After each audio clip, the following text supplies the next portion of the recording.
The most memorable experience I had took place when I was about 12 or 13 years old.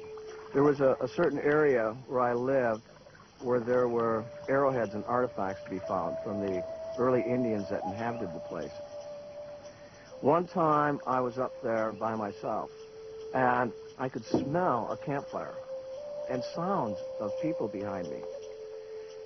And as I turned around behind me to see where all this was coming from, there, to my surprise, this field was no longer a plowed field. It was an open, grassy prairie, but there were Indian lodges there.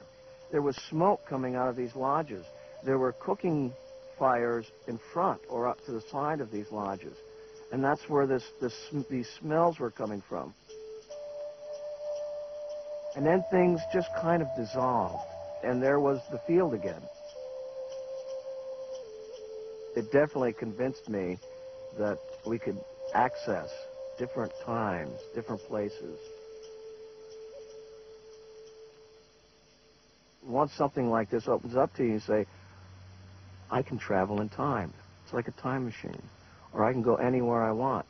But how do we do this? How did this happen? I didn't know at the time. It was just a spontaneous thing.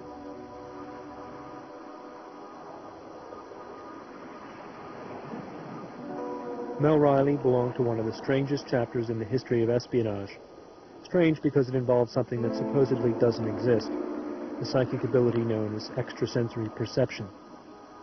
The culture of Western science has tended to treat such things as fantasy and folklore, but the culture of espionage, always on the lookout for new ways of gathering intelligence, has tended to be more open-minded. When I was first introduced to this idea of parapsychology, I was very skeptical. Then I began to think about it, and we all know of people who seem to have some kind of psychic powers. Just last night, by coincidence, I was watching a movie, and in it, one of the characters, on 2 occasions, had a physical vibration and a psychic impulse that something was happening to one of her children who was distant from her. People watching that movie wouldn't say that was crazy or absurd or out of the question. We all think there are people who have those kinds of impulses.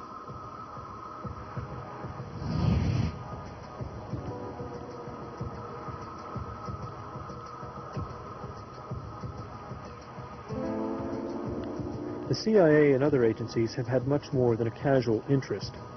For the past 2 decades, they have been employing people with apparent psychic abilities, people who are known as remote viewers. Show me the top. Are you going down a hole or what? 500 feet above this site, something should be visible.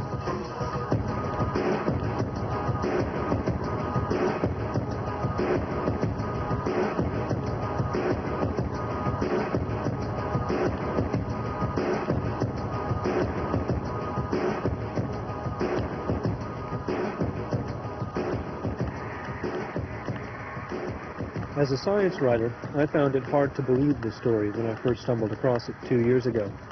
But the higher up I went, the stranger the story got. Police departments consult psychics all the time, but on an informal basis. I found that the U.S. government's psychic spying program was official, using military and civilian personnel to penetrate the most difficult intelligence targets. A. Up. Vertical. Peak. Down. Hard. Stage tips, colors. Red, green, brown, orange. Textures. Soft. How it all works, nobody knows. But remote viewers believe they can sit down at a table, calm their minds, and move their perceptions anywhere in space and time. Guided by a colleague, the viewer describes images and other impressions that drift into his consciousness. Dimensions. Large. Tall. South America. Chile, Peru. AWOL break. The use of remote viewers goes back more than 2 decades, to the dark days of the Cold War. a time when intelligence reports suggested that the Soviets were trying to turn psychic phenomena into the ultimate weapons. It appears to have been a watershed in Soviet research, and I say Soviet because it wasn't just Russian, it was Georgian and other nationalities. And prior contacts between unofficial Soviet citizens and the West dried up, and the whole program appeared to go classified, hidden from view, and was presumed to be funded either by the KGB, the military, or some other, quote, governmental interest. There was evidence that they were particularly active in long-distance telepathic communication, also in PK that they call telekinesis, and possibly in telepathic hypnosis in order to disrupt individuals in key positions or handling sensitive equipment. Multiple laboratories were involved, that they were screening civilians for natural talent, if you will, employing psychics and healers and things of that nature in a wide variety of experiments. One of the things reported was that they were actually talking about attempting to induce death, physical illness, things of that nature.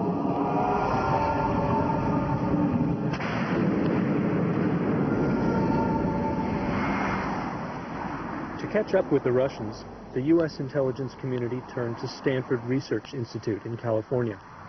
SRI, as it was known, was America's second largest think tank, with more than $70 million in government funding annually. It often dealt with high-tech, defense-related projects, and so it seemed like a good place for secret work on something as unusual as this. A respected SRI physicist, Hal Puthoff, got the program started. I was working at SRI on lasers, and I had an avocational interest in this field, and so I had carried out some initial experiments, and on kind of a lark, I was actually interested in the possible physics behind it.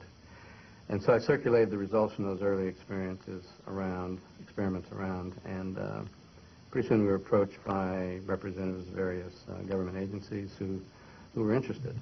We agreed to do it, thinking again it was just going to be a small-scale effort, realizing it would take up the next, 15 years of my life. In the fall of 1972, the CIA gave Hal Puthoff $50,000 to find a psychic technique that could be demonstrated reliably, and if possible, used operationally. Puthoff soon focused his efforts on extrasensory perception, as the area most likely to produce results.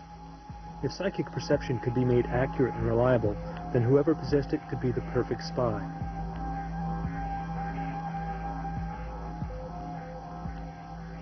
Ingo Swann was a well-known, quote, psychic, and so he was one of the first people that came to our program. And so we started out doing what anyone else would do. We hid things in boxes, we hid pictures in envelopes.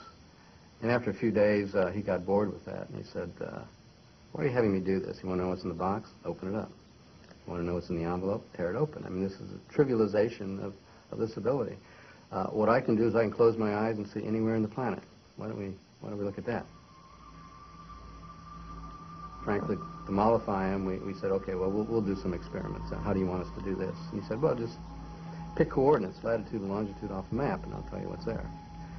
And so we got good descriptions of mountains and lakes and so on, and so we thought, well, maybe we have a case of eidetic memory here. He's memorized the globe.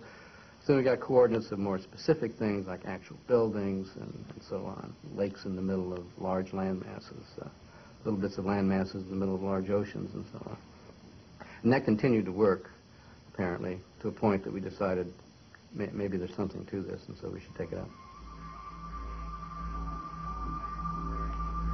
When given the map coordinates, Swann would remain in an apparently normal state of mind, concentrating on the visual and other impressions that bubbled up from his subconscious. If the viewer would be physically at the site of this coordinate, the viewer would begin to experience the sensory surroundings, and these just poured out like water out of a bucket. You can make long lists of them, and in many times you can understand what the site must be simply because of these stage 2 responses. Then we discovered that when that was enough done, that the natural system in us begins to describe sizes and shapes and heavinesses and qualities and things like that. And so we call this dimensional contact with the sight. And this is where you see they suddenly depart from writing down words saying it's cold or hot or so forth and so on. They begin drawing pictures of it.